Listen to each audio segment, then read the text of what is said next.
Hello student, स्वागत है आपका आईसीटी वर्चुअल क्लासेस में। मैं हूं कविता, आपकी बायो टीचर। उम्मीद करती हूँ आप सभी अच्छे होंगे और स्वस्थ होंगे। तो क्लास हम डिस्कस कर रहे थे अपना क्वेश्चन पेपर 2025 का, जिसमें हमने यहाँ पे क्वेश्चन स्टार्ट कर दिए हैं। ठीक है, इससे पहले हमने कुछ चीज़ें समझी थी, जैसे कि क्वेश्चन पेपर 70 नंबर का है, 3 घंटे का समय हमारे पास है, टोटल नंबर ऑफ क्वेश्चन 26 है and all question are compulsory. ये सारे जो हमारे पास इंस्ट्रक्शन आते हैं वो हमने देखे थे।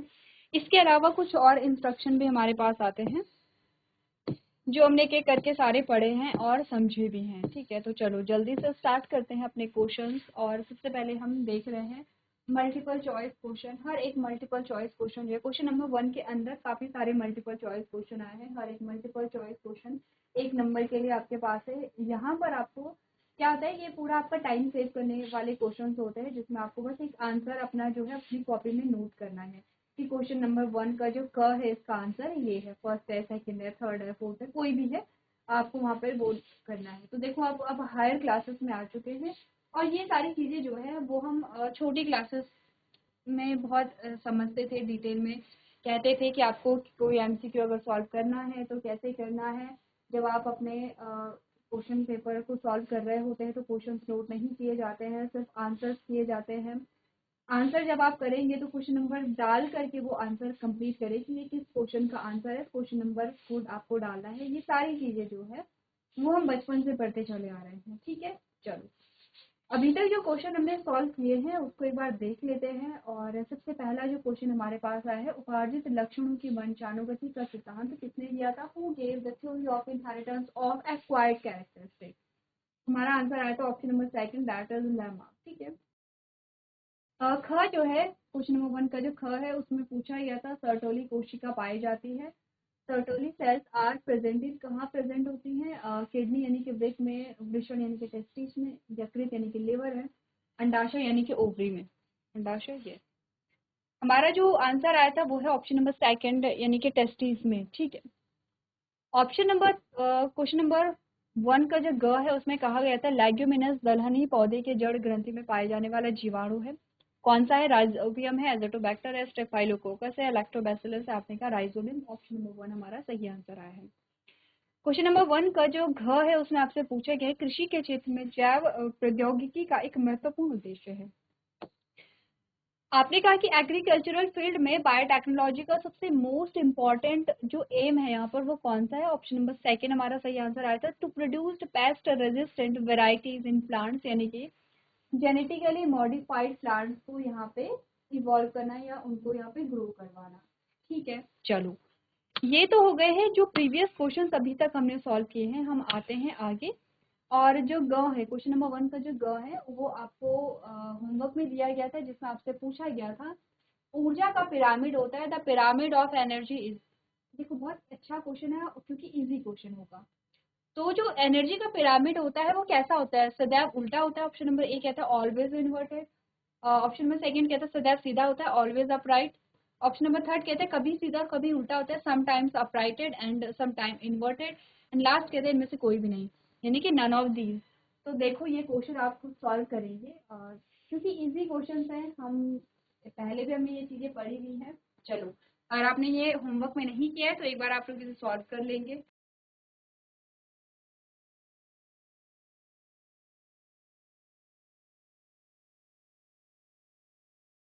चलो एक बार देखो कि एनर्जी का जो पिरामिड है वो कैसा होता है। ठीक है,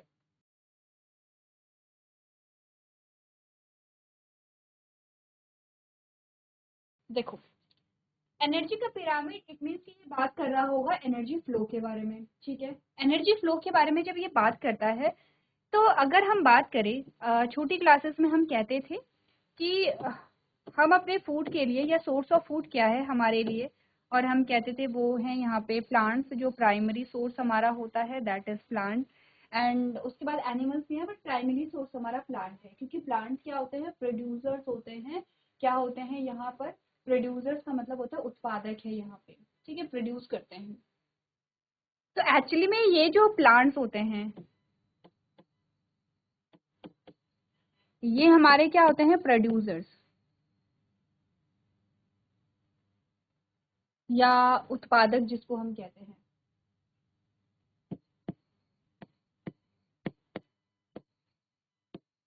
ठीक है, ये हमारे प्रोड्यूसर्स या उत्पादक होते हैं।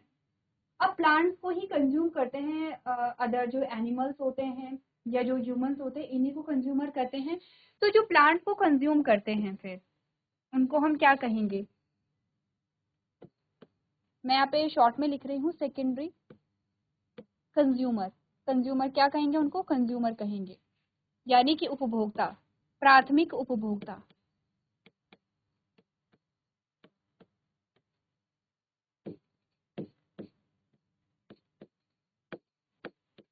प्राथमिक उपभोक्ता, ठीक है। प्राइमरी कंज्यूमर, प्राइमरी कंज्यूमर ये आपके होंगे प्राइमरी कंज्यूमर या प्राथमिक उपभोक्ता, ठीक है। फिर उसके बाद आपके जो आते हैं वो आते हैं सेकेंडरी कंज्यूमर या द्वितीय उपभोक्ता।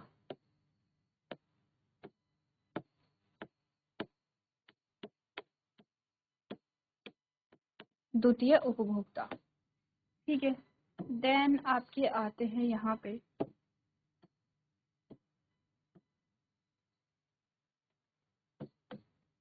टर्सरी कंज्यूमर या तृतीय उपभोक्ता। अच्छा, ये बताओ, ये जो पिरामिड बना है ये कैसा पिरामिड है?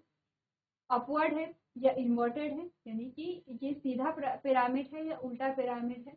ये कैसा पिरामिड है? तो आप देख रहे हैं कि ये सीधा पिरामिड है, पहली बात तो ये है। दूसरी बात हम कह रहे हैं कि जैसे जैसे पिरामिड ऊपर की ओर बढ़ रहा है वैसे वैसे हम देख रहे हैं कि ये छोटा होता जा रहा है। और ये छोटा क्यों होता जा रहा है? ये एक्चुअली में एनर्जी को बता रहे हैं। सबसे पहले तो ये कि जो प्रोड्यूसर्स होंगे उनका नंबर ज्यादा रहता है, प्राइमरी कंज्यूमर का नंबर थोड़ा कम होगा, सेकेंडरी कंज्यूमर का नंबर और कम होगा, टर्शरी कंज्यूमर का नंबर और कम होगा। एनर्जी फ्लो की हम बात करें अगर देखो, एनर्जी फ्लो की अगर हम बात करें यहाँ पे, तो हमने बोला था कि यहाँ पे प्लांट्स बनाते हैं 100% एनर्जी, 100% एनर्जी बनाते हैं।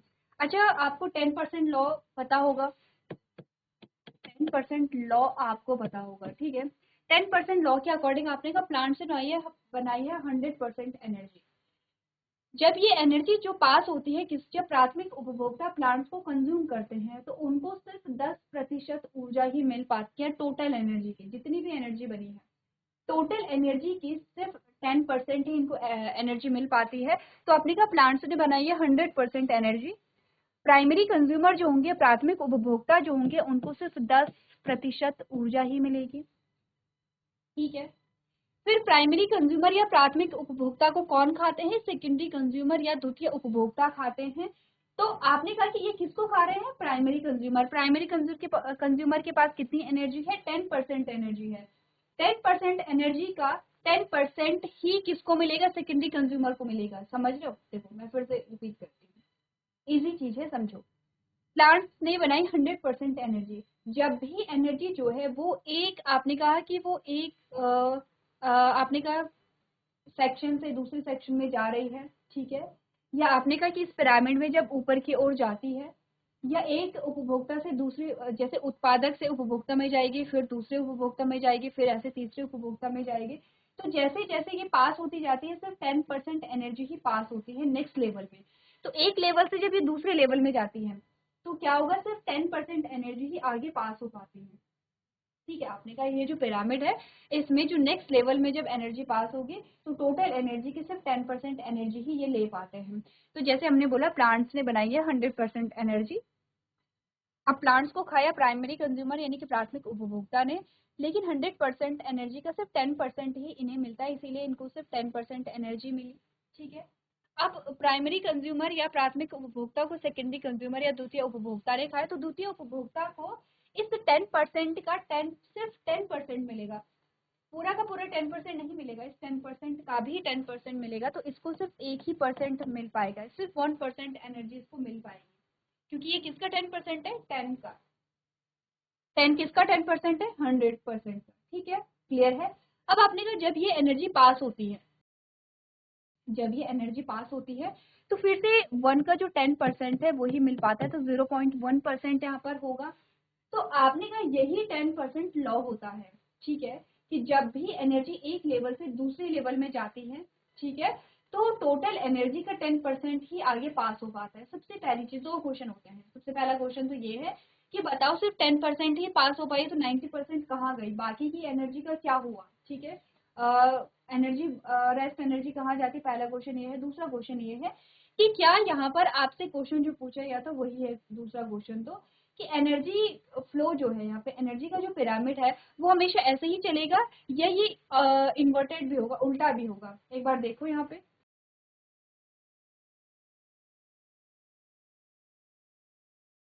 देखो देखो समझो चीजों को। ठीक है, अगर इसका हम इन्वर्टेड देखें तो इन्वर्टेड में ये कुछ ऐसे कह रहा है।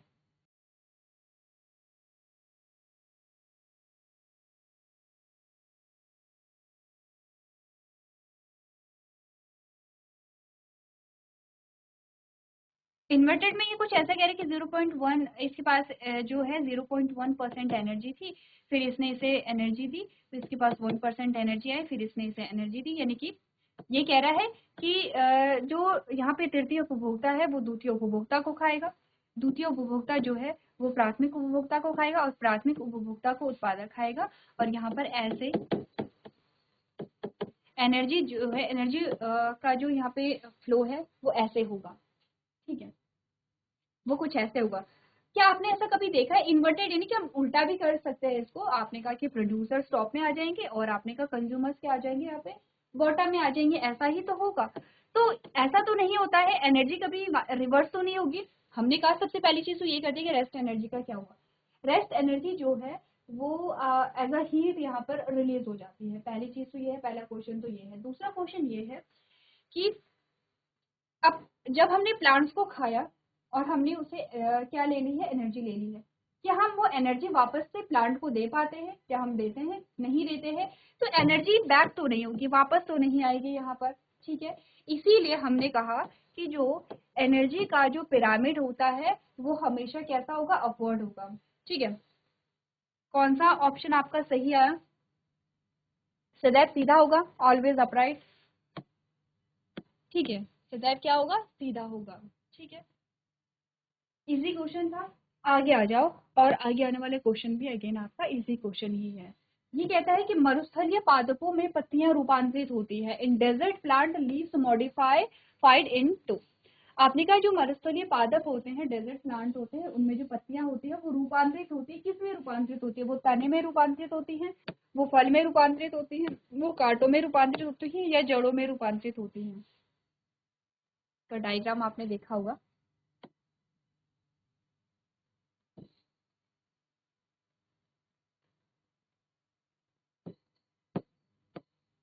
और ऐसे आपने स्पाइन्स देखे होंगे, देखे हैं ऐसे,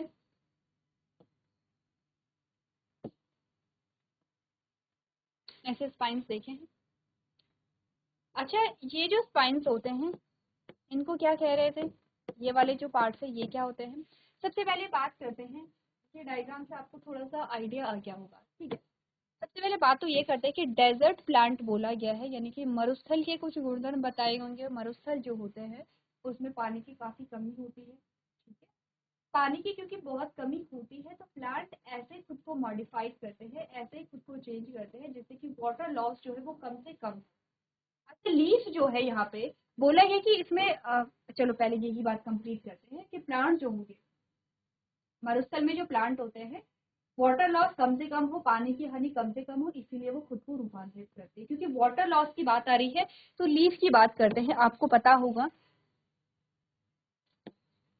कि लीफ में बहुत सारे क्या होते हैं, स्टोमेटा होते हैं, रंध्र होते हैं, और इन्हीं स्टोमेटा से वाटर जो है वो वेपर की फॉर्म में या गैसीय फॉर्म में क्या होता है, बाहर आ जाता है। और क्या इसी को हम ट्रांसपिरेशन कहते हैं,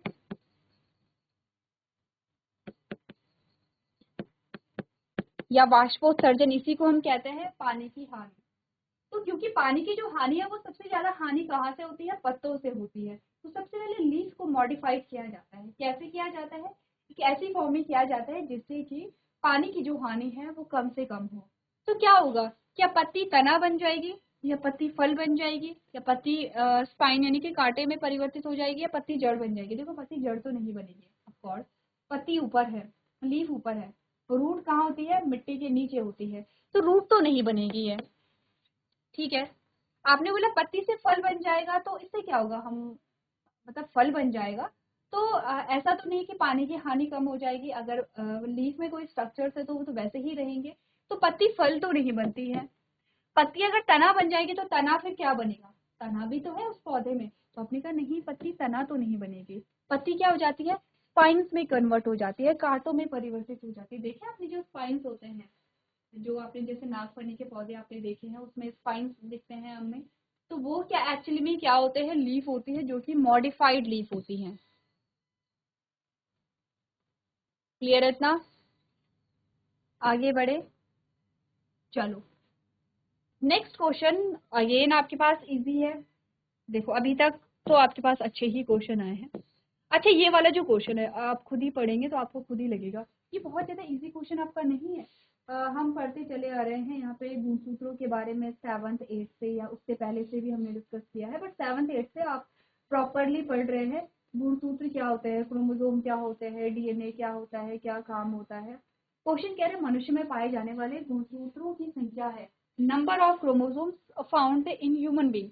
अगर मनुष्य के अलावा ये किसी और जीव में पूछता कि बताओ एलिफेंट में कितने क्रोमोसोम होते हैं, ठीक है, बताओ यहाँ पे जो मिर्ची का पौधा होता है उसमें कितने क्रोमोसोम होते हैं, या बताओ एक स्पाइडर है उसमें कितने क्रोमोसोम होते हैं, तो मैं कह सकती हूँ कि ये जो क्वेश्चन है ये टफ है, क्योंकि ह्यूमंस के बारे में पूछा गया है, और जब भी रिप्रोडक्शन की बात होती है तो हम ह्यूमन का ही एग्जाम्पल लेते हैं, और वहाँ पर गुणसूत्र की बात होती है। जब सेल डिवीजन होता है तो हमने ह्यूमन सेल में देखा कि सेल डिवीजन कैसे हो रहा है, और वहां पर गुणसूत्रों की बात भी होती है। ठीक है, तो बहुत इजी क्वेश्चन है। कितने होते हैं आपने कहा? मनुष्य में पाए जाने वाले जो गुणसूत्र होते हैं वो 4 जोड़ी होते हैं, वो 22 जोड़ी होते हैं, वो 23 जोड़ी होते हैं, वो 24 जोड़ी होते हैं। बताओ कितने जोड़ी होते हैं? चलो जल्दी से करो।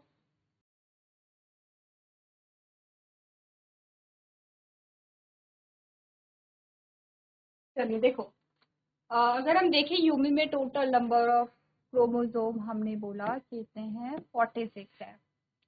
इसको अगर मैं जोड़े में लिखूं तो क्या मैं 23 जोड़े बोलूंगी? 23 पेयर बोलूंगी? बताओ 23 कौन से ऑप्शन में है? ऑप्शन नंबर 3 है 23 पेयर। 23 जोड़े क्रोमोसोम होते हैं किसमें? मनुष्यों में।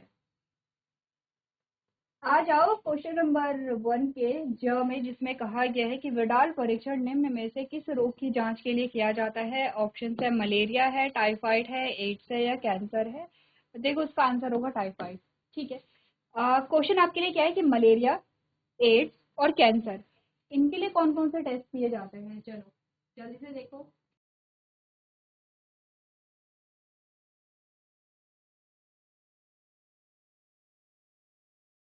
चलिए, तो ये क्वेश्चन आप लोग करके लेकर के आएंगे।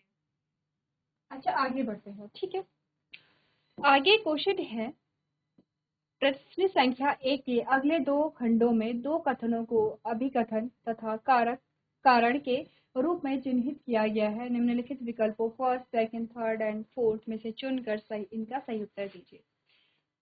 तो आपको क्या निर्देश दिए गए हैं? In next two part of question number one ही चल रहा है, लेकिन आगे आने वाले जो दो खंड होंगे, दो पार्ट होंगे, या दो जो आने वाले जो क्वेश्चन होंगे उनमें कैसा क्वेश्चन आपके दिया गया है? In next two part of question number 1, there are two statements labeled as assertions and reason. From the following options, first, second, third and fourth, select their correct answer. देखो, आपने क्या करना है, आपको एक कथन दिया जाएगा, ठीक है, और उसका जो रीजन है वो आपको दिया जाएगा। आपको बताना है कि उनमें से सही ऑप्शन कौन सा है। ठीक है, चलो। अच्छा, ये आपका अभिकथन है, ठीक है, असर्शन जिसको कहते हैं, और सेकंड आपका कारण है, यानी कि रीजन है। आपको सही उत्तर इसमें से छानना है, किसी के दोनों के लिए सेम है। तो ये आपके ऑप्शन दिए गए हैं। पहले देखो, हम स्टेटमेंट पढ़ लेते हैं, फिर हम कथन पढ़ेंगे तो हमें ज्यादा चीजें समझ में आएंगी। आपका जो अभिकथन है, जो असर्शन है, वो क्या कहता है वो देखो। न्यूक्लियस एंजाइम दो प्रकार के होते हैं, एक्सो न्यूक्लियस और एंडो न्यूक्लियस। क्या कहता है? Nuclease enzymes are of two kinds, exonuclease and endonuclease. जो न्यूक्लियस होते हैं वो दो टाइप के होते हैं, endonuclease and exonuclease, ये कहता है। ठीक है, रीजन में आपको क्या दिया गया है?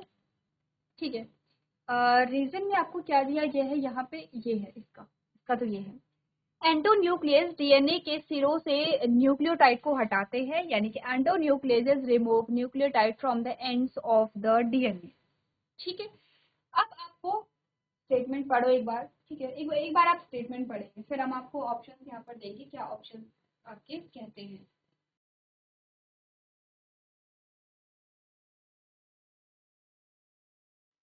चलो स्टेटमेंट पढ़ ली है, क्या कहती है स्टेटमेंट।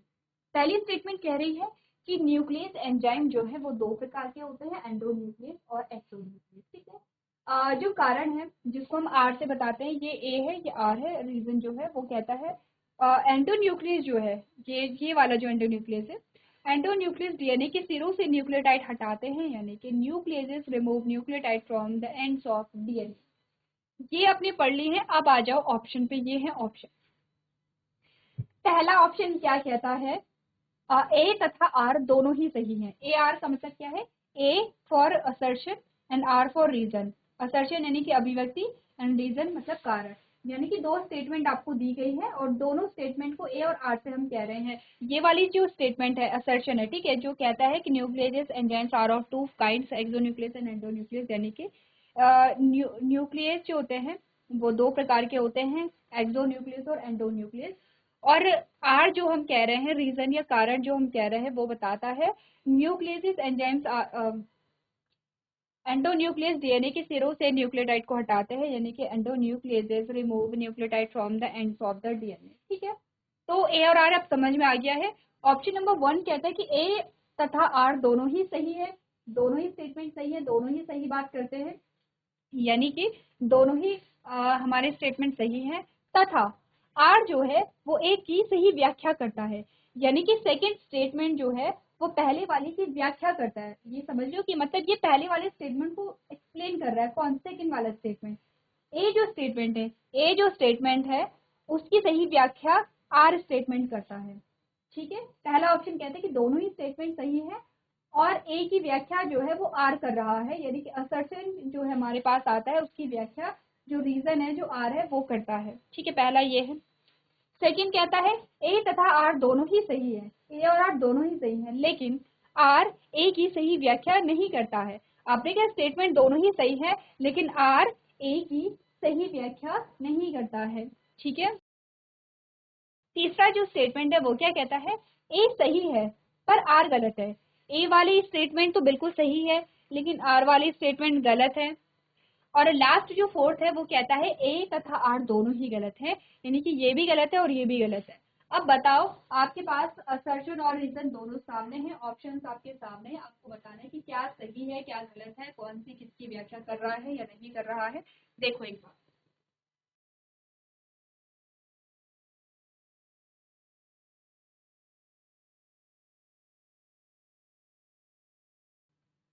चलो पढ़ा आपने।